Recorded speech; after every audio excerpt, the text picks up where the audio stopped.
Why are our kids eating Lucky Charms for breakfast?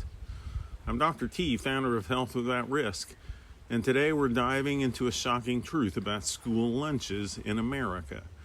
In this 5-minute clip, Nina Teicholz, author of The Big Fat Surprise, exposes how the National School Lunch Program is failing our kids' health.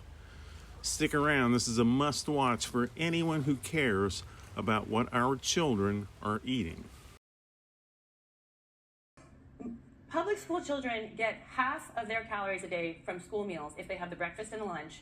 And let me just tell you a couple things about what's in those meals. But I would say just the broad scope is we are setting children up with these meals for food addiction, addiction to sugar particularly. We are ruining their metabolic health, which not only does not prevent disease, but sets them up for a lifetime of disease. When you heard that panel on here earlier talk about how hard it is to reverse disease, once you've got it, you have to go on a pretty dramatic therapeutic carbohydrate reduction diet. Some people think that's too extreme. It is extreme, and that's because by the time you're an adult and your metabolism is broken, you don't have a lot of choices. What we must do is stop this disease in its tracks for our children so they do not get sick to begin with. So let me tell you how we are currently feeding our children. So there is no limit to the amount of sugar that you can give kids in the school lunch program. So none.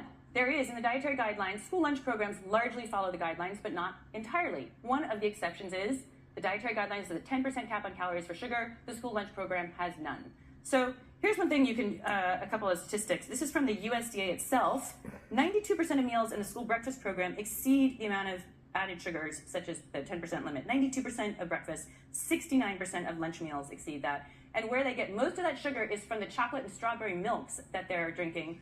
This is why it's so important to get whole milk back in school, because whole milk is, yes, whole milk. It seems like such a small thing, but it's huge. Whole milk provides more satiety, it fills you up, it tastes better. Kids who are exposed to whole milk, which is like, it's illicit on a school. You can't even give it away in a school. Like school lunch ladies who tried to give it away, they were told to like go down the street to that parking lot over there.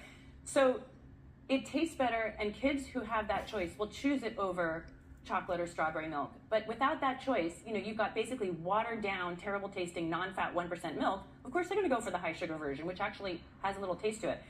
So most of the sugars are coming in those milks, which we have to get out, or at least provide the whole milk option.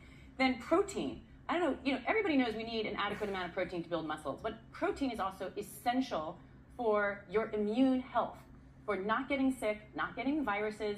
Like your actual immune function system health depends on getting enough protein.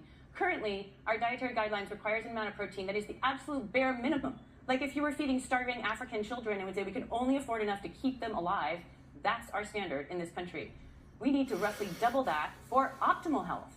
People who eat more protein, they're healthier, they maintain their weight more easily or can lose weight more easily. So we need to increase the amount of protein. In the last 20 years, the dietary guidelines has even further reduced the amount of protein that they require. So we are underfeeding protein. We've allowed for lots of non-complete proteins to take the place of complete proteins, and just so you know what that means, replacing meat, cheese, other dairy with beans, peas, legumes. Those are fine, but they're not complete proteins. You have to mix them together like beans and rice at the same meal in order to get a complete protein, and then that comes along with a whopping amount of starch, which, just so you do not be disabused, any starch is just like sugar molecules holding hands the moment that you eat it. So those, and I just two other things, 6 servings of grains a day, of which 3 are required to be refined grains in the school lunch program, and then of course seed oils. So no saturated fats, no butter, only margarine, soybean oil to cook everything in. I mean, in my book, I really pulled for the first time together all the work showing that seed oils oxidize easily, especially when heated, and how that drives inflammation and leads to all kinds of oxidation products and peri-oxidation products, some of which are known toxins. We are feeding all of that to our kids. So we must change this school lunch program in order to prevent and reverse disease in our country. And that is my great hope for this movement, that we can do that. Wow. Nina Teicholz just laid out why we need to rethink school lunches. Less sugar, more real food. What do you think about this? Comment below, share this video, and let's demand healthier meal choices for our children.